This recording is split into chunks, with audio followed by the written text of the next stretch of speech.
Along the fog-shrouded coastline of Massachusetts, where the Atlantic winds carry whispers of forgotten sins, stands a crumbling stone marker that few dare approach. Local fishermen cross themselves when they pass it, and even the boldest historians refuse to speak openly about what it commemorates. The marker bears only a date, 1687, and two names that once struck terror into the hearts of every God-fearing colonist: Ezekiel and Judith Harrington. For nearly 2 decades, these siblings built an empire of blood and accusation, growing wealthy from the screams of the innocent and the seizure of their properties.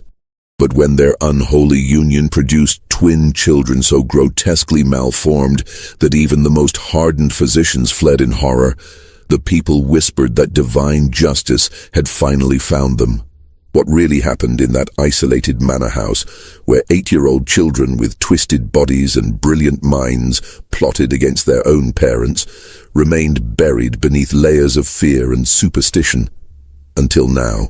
Before we continue with the story of the Harrington siblings and their terrible legacy, I want you to subscribe to our channel and hit that notification bell, because stories like this one, stories that most people would rather forget, are exactly what we uncover here.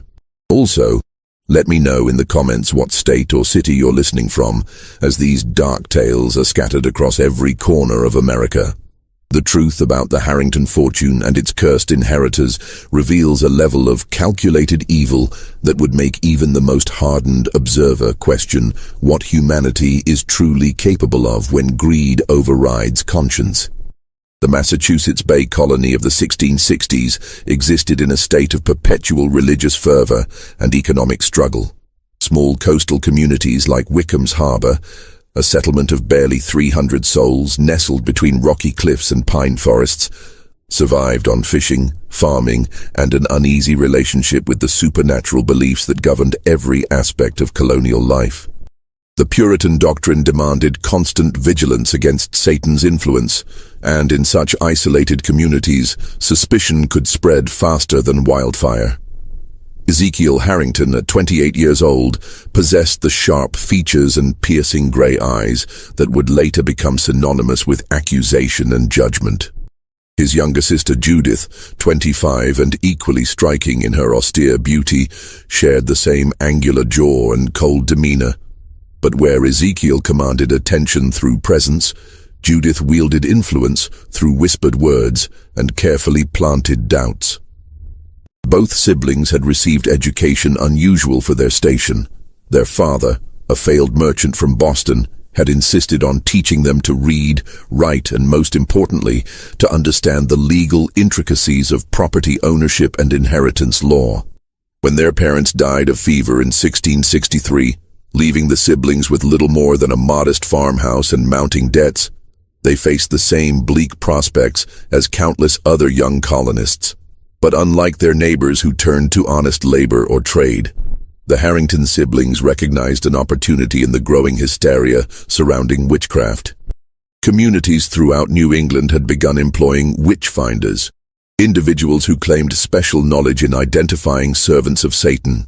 These professionals could command substantial fees for their services, and more lucratively, they often received portions of the condemned's confiscated property. The siblings' first client was the village of Milford, 2 days' ride inland, where crop failures and stillborn livestock had created an atmosphere ripe for supernatural explanations. Ezekiel presented himself as a learned man who had studied the signs of witchcraft, while Judith posed as his assistant, skilled in the art of detecting hidden marks upon the accused. Their method was brutally simple. They would arrive in a troubled community, study the local dynamics of wealth and power, then systematically accuse those whose properties would prove most profitable once confiscated. The widow Constance Fletcher became their first victim, a woman whose late husband had left her a valuable grain mill that several local men coveted. Under the Harrington siblings' careful orchestration, Constance found herself accused of blighting the harvest through unholy communion with dark forces. The evidence they presented seemed overwhelming. Mysterious marks upon her body, which they had secretly inflicted during a forced examination. testimony from neighbors who claimed to have seen her muttering strange words, coached by Judith's careful suggestions, and the damning fact that her mill continued to produce flour when others failed, actually the result of her superior maintenance and location.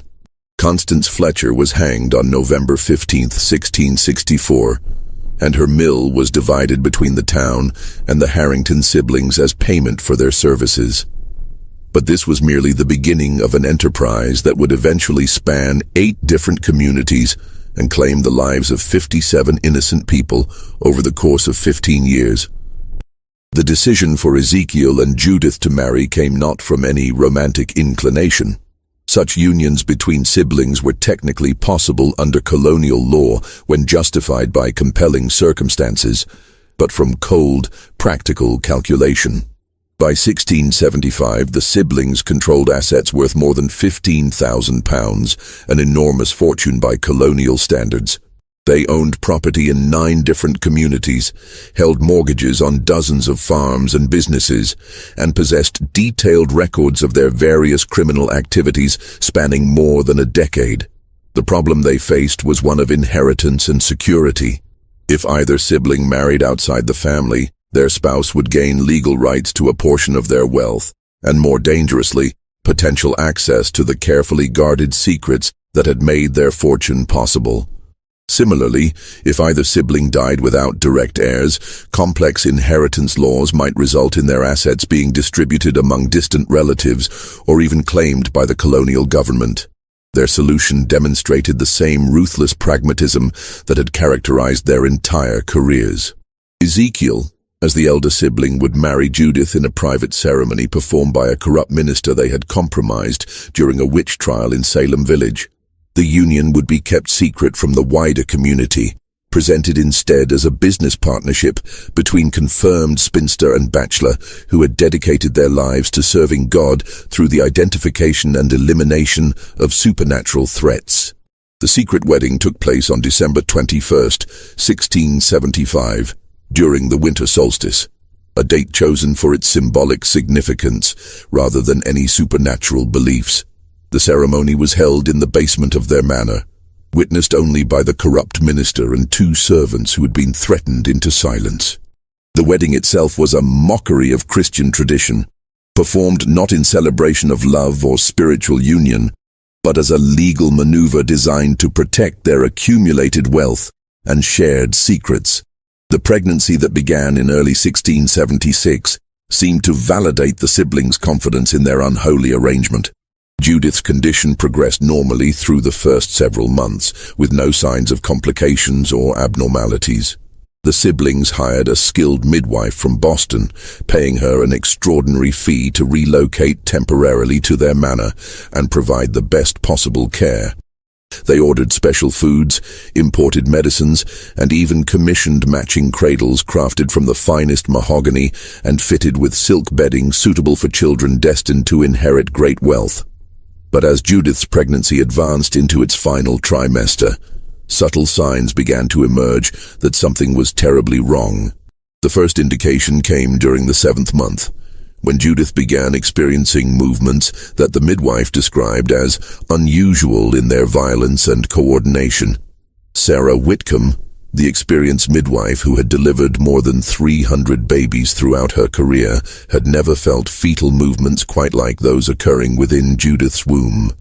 Rather than the typical patterns of kicks and turns that characterized normal development, these movements seemed to involve multiple entities engaged in what could only be described as combat. "It's as though they're fighting each other," Sarah confided to her assistant, a young woman named Emma Prescott, who had come from Boston to help with what was expected to be a routine, if secretive, delivery. "I've delivered twins before, many times, but never have I felt such aggressive motion. It's almost as if they're trying to harm one another." Ezekiel dismissed these concerns as the superstitious imaginings of an old woman, but privately he began to worry. The siblings had invested too much in this pregnancy to accept that anything might go wrong, and Ezekiel threw himself into research designed to explain and address whatever complications might arise. He purchased every medical text available in the colonies, corresponded with physicians in London and Edinburgh, and even consulted with several midwives from other regions to gather information about difficult births and abnormal developments. What he discovered in his research was both reassuring and deeply disturbing. Multiple texts confirmed that twin pregnancies often involved more violent fetal movements than single births, particularly when the children were competing for limited space and resources within the womb. But several sources also mentioned increased risks associated with what they termed close kinship between parents, including higher rates of stillbirth, physical abnormalities, and mental deficiencies in surviving offspring. The birth, when it finally began on March 15, 1677, lasted for nearly 2 days and involved complications that would haunt Sarah Whitcomb for the remainder of her life. The twins that emerged were immediately recognizable as severely malformed, with limbs that branched at impossible angles, skulls that seemed to have developed additional bony protrusions, and bodies that appeared to be connected by tissue bridges that linked their torsos and possibly internal organs. What truly shocked the attending women was the realization that these children possessed an awareness and coordination that seemed far beyond their apparent developmental stage. They moved with purpose, grasped objects placed near them, and seemed to communicate with each other through a series of sounds and gestures that neither midwife could interpret. Despite their severe physical abnormalities, the twins demonstrated intelligence that was both remarkable and deeply unsettling.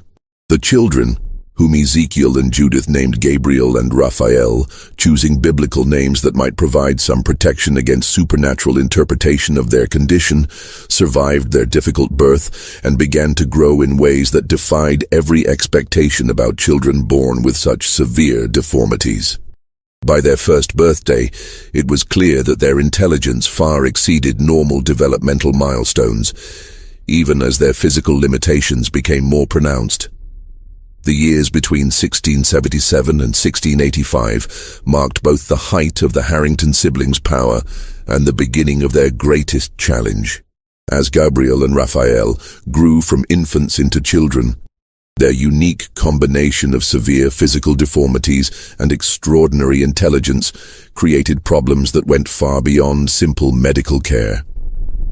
The boys, for they were indeed male twins, despite their unusual shared anatomy, required constant supervision and specialized attention that made maintaining the siblings' public careers increasingly difficult. By the time the twins reached their 8th birthday in March of 1685, they had developed into something unprecedented in colonial Massachusetts. Severely disabled children who possessed intellectual capabilities that rivaled those of educated adults.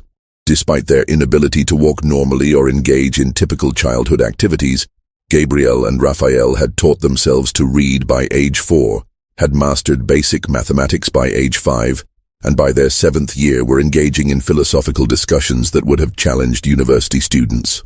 But, perhaps most disturbing of all, was their growing awareness of their parents' true nature and activities.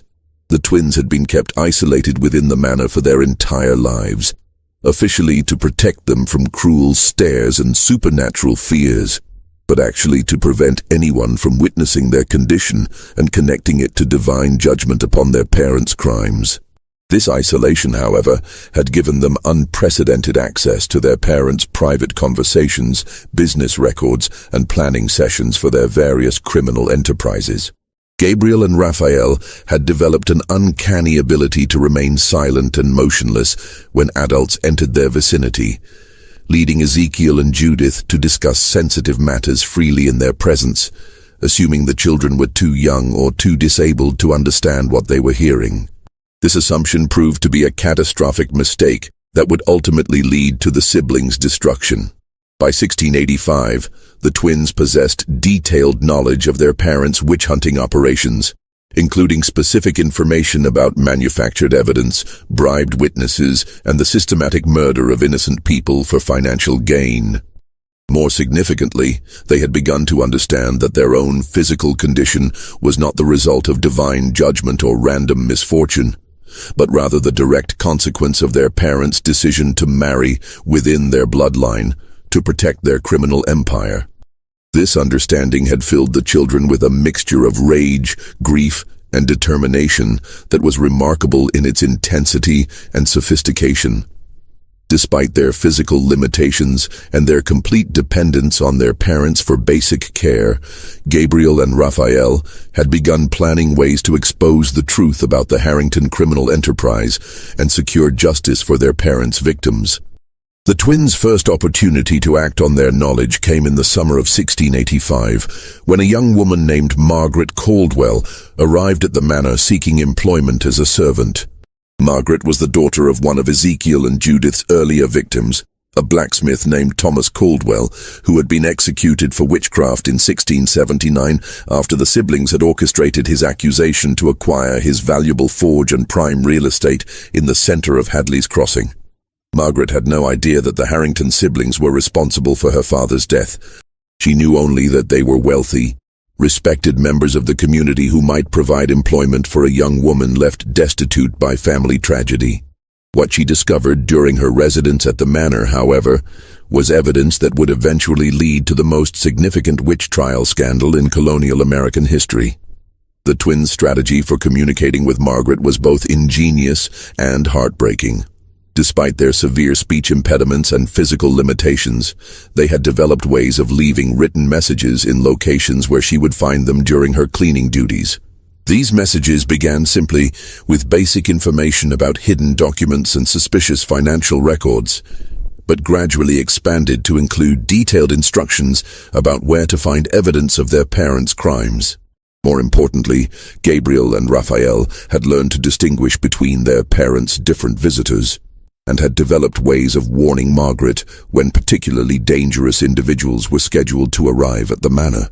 They had observed enough of their parents' operations to understand that some of their associates were even more violent and unpredictable than Ezekiel and Judith themselves, and they used their advanced knowledge of appointments and meetings to help Margaret avoid potentially fatal encounters. The turning point came in September 1685, when the twins provided Margaret with specific information about where their parents kept their most incriminating records. A hidden compartment behind a false wall in Ezekiel's study that contained detailed financial ledgers documenting 15 years of criminal activity. These ledgers included not only records of payments received for each witch trial, but also itemized lists of confiscated properties, their estimated values, and notations about preparation costs and witness fees that revealed the systematic nature of their operations. Margaret's discovery of these records provided her with irrefutable proof that the Harrington siblings had been murdering innocent people for money, but it also placed her in mortal danger.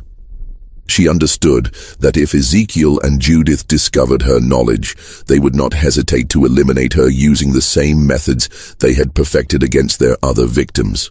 Her only hope lay in finding a way to expose their crimes while protecting herself and the twins from retaliation. The solution she ultimately chose demonstrated both courage and strategic thinking that would have impressed even experienced criminal investigators. Rather than attempting to flee with the evidence or confront the siblings directly, Margaret began secretly copying the most damning documents while simultaneously establishing contact with Father Benedict Thorne, a Jesuit priest who had recently arrived in Boston from France and who possessed both the theological knowledge to understand supernatural implications and the political connections to investigate powerful colonial figures. Father Benedict Thorne's investigation into the Harrington siblings began with skepticism, but quickly evolved into horror as he uncovered layer after layer of systematic evil that had operated virtually unchecked for more than 2 decades. Margaret Caldwell's initial approach to the priest had been cautious and indirect, as she understood that direct accusations against such powerful and respected figures would likely result in her own destruction through the same methods they had used against their other victims. But the evidence that Margaret gradually shared with Father Thorne, copies of financial ledgers, witness lists with notations about payments and threats, and most damning of all, detailed maps marking the locations of confiscated properties and their current ownership, painted a picture of criminal enterprise that exceeded even the priest's worst expectations about human capacity for evil. Father Thorn's expertise in both theology and natural philosophy made him uniquely qualified to understand the full implications of what Margaret had discovered. Unlike colonial authorities who might dismiss supernatural accusations as beyond their jurisdiction, or medical professionals who might focus solely on the children's physical condition, the priest possessed the knowledge and authority to investigate both the criminal and moral dimensions of the Harrington case.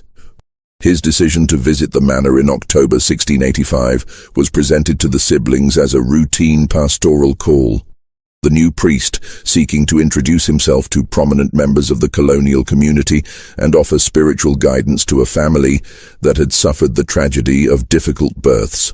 Ezekiel and Judith, confident in their ability to manipulate religious authorities, welcomed the visit as an opportunity to further legitimize their standing in the community while gathering intelligence about potential threats to their operations. What they failed to anticipate was Father Thorn's specific training in recognizing deception and his expertise in identifying the psychological and spiritual consequences of systematic evil. Within minutes of entering the manor, the priest detected atmospheric disturbances that suggested the presence of profound spiritual corruption, not supernatural intervention, but rather the psychological residue left by decades of calculated murder and moral degradation. The priest's request to meet the children was ostensibly motivated by pastoral concern for young souls dealing with physical challenges, but his true purpose was to assess whether Gabriel and Raphael possessed the intelligence and awareness necessary to serve as witnesses against their parents. Margaret's written reports had suggested that the twins understood far more about their situation than their parents realized, but Father Thorn needed to evaluate their capabilities firsthand before risking their safety by involving them in his investigation. When Father Thorn finally gained access to the children's chambers, what he encountered there exceeded even Margaret's detailed descriptions in its combination of tragedy and possibility. Gabriel and Raphael, despite their severe physical limitations and obvious daily pain, demonstrated intellectual sophistication and emotional maturity that was remarkable for children of any age, particularly those who had been isolated from normal social interaction for their entire lives. More significantly, the twins showed no fear of the priest despite never having seen him before, and instead displayed what could only be described as relief and hope.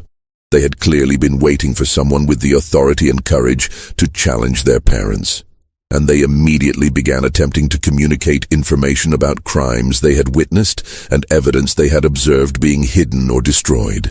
Father Thorn's theological training had included instruction in ministering to victims of extreme cruelty, and he recognized in these children the same combination of suffering, awareness, and desperate hope that he had observed in survivors of torture and persecution. But unlike those previous cases where the victims had been adults capable of explaining their situations and seeking justice, Gabriel and Raphael were trapped by their physical limitations and their complete dependence on the very people who were responsible for both their condition and their suffering. The priest's departure from the manor was superficially cordial, but all parties understood that a fundamental confrontation had begun. Father Thorn had seen enough to confirm his worst suspicions about the children's situation and their parents' character, while Ezekiel and Judith had recognized in his manner and questions a level of perception and determination that posed unprecedented danger to their carefully constructed lives. The investigation that Father Thorn launched upon returning to Boston was methodical, comprehensive, and conducted with the full resources of the Catholic Church's administrative and intelligence networks. Unlike the crude legal systems of the individual colonies, the Church possessed sophisticated methods for gathering evidence, analyzing testimony, and building cases against powerful individuals who believed themselves above earthly justice.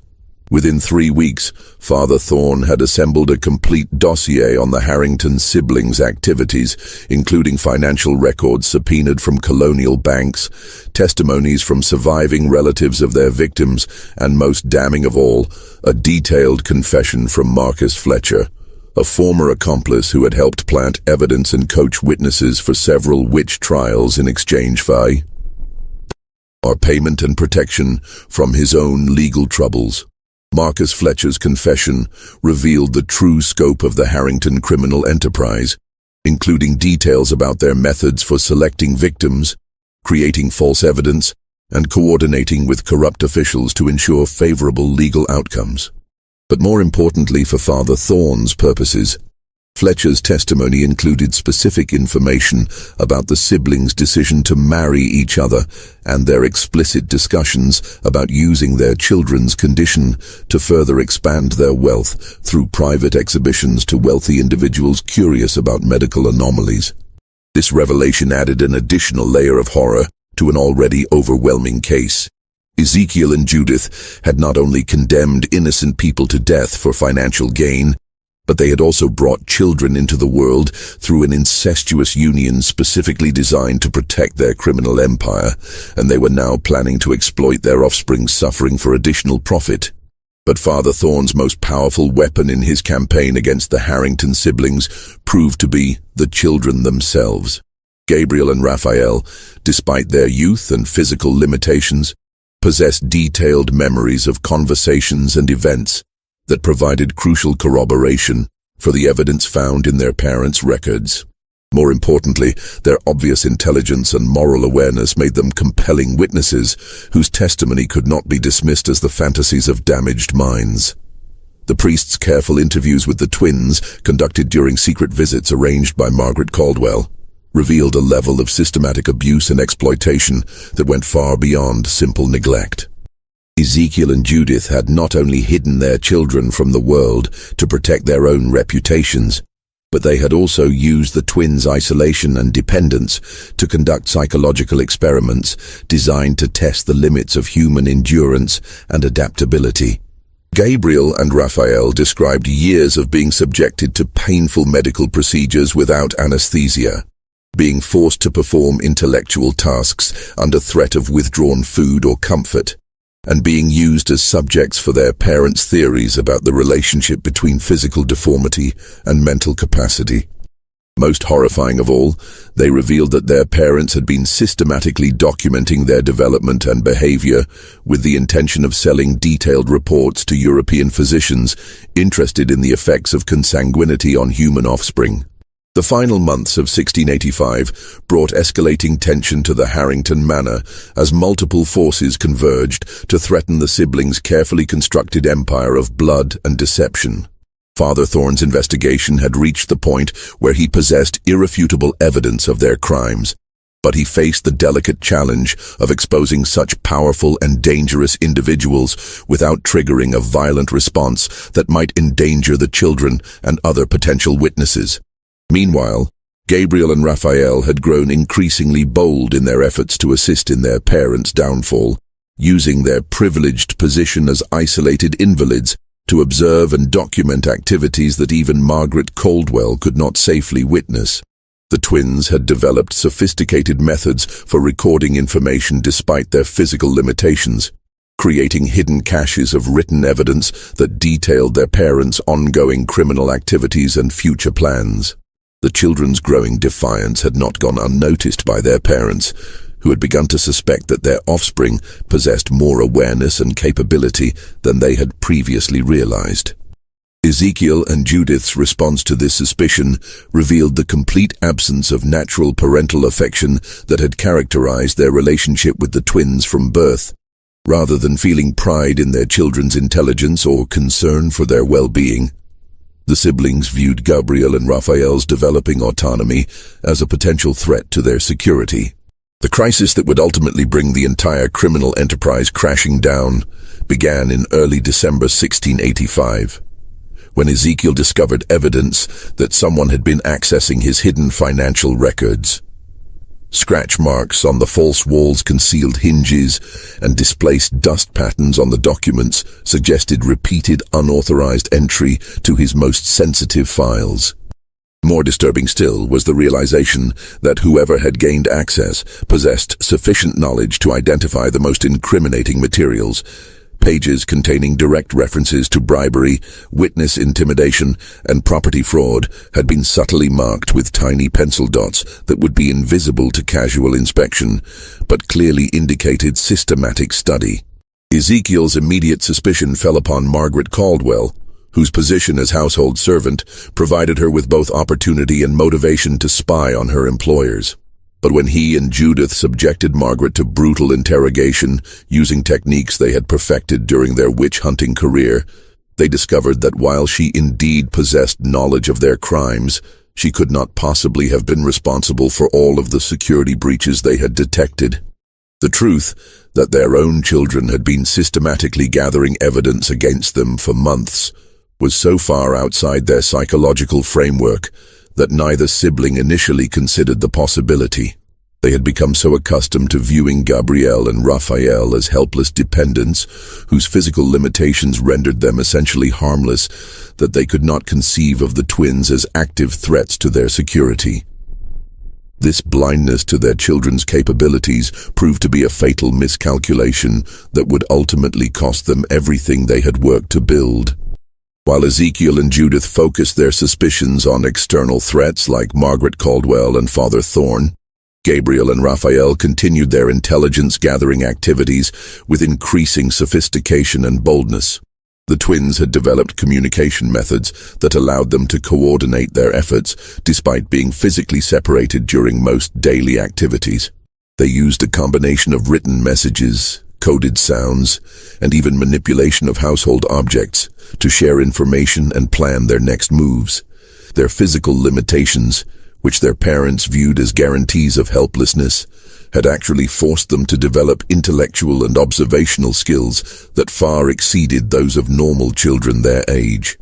By mid-December 1685, Gabriel and Raphael had compiled evidence that included not only documentation of their parents' past crimes, but also detailed intelligence about planned future operations.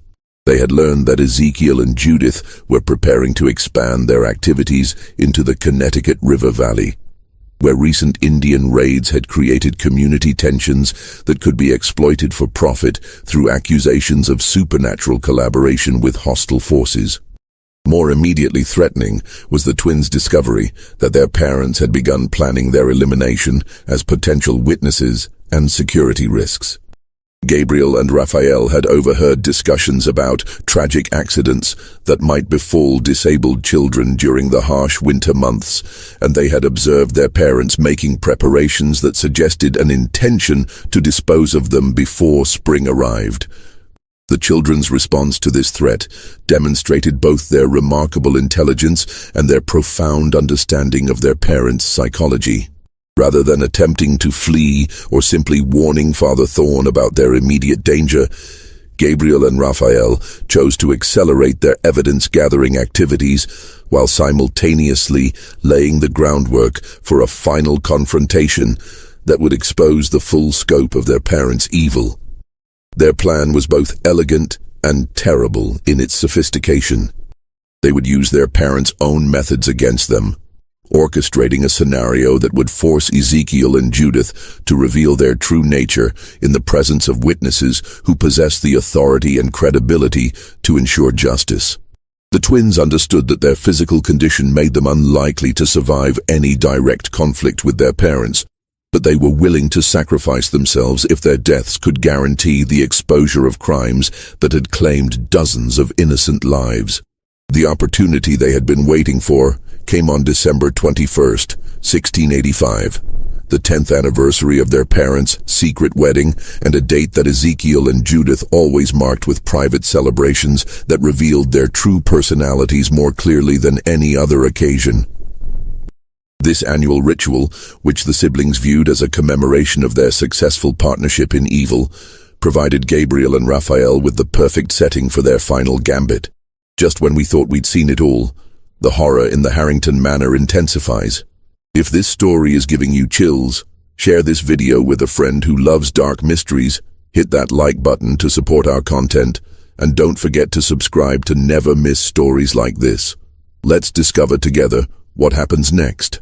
The twins' plan required precise timing, complete commitment, and a level of courage that would have been remarkable in adults, let alone children who had never known life outside the walls of their prison home. But Gabriel and Raphael understood that they possessed something their parents had never expected: the moral clarity that comes from suffering injustice and the intellectual capacity to transform that clarity into effective action. The events of December 21st, 1685, unfolded with a precision that reflected months of careful planning by two 8-year-old children who had never experienced normal childhood, but had instead been forced to develop the strategic thinking of seasoned investigators. Gabriel and Raphael's plan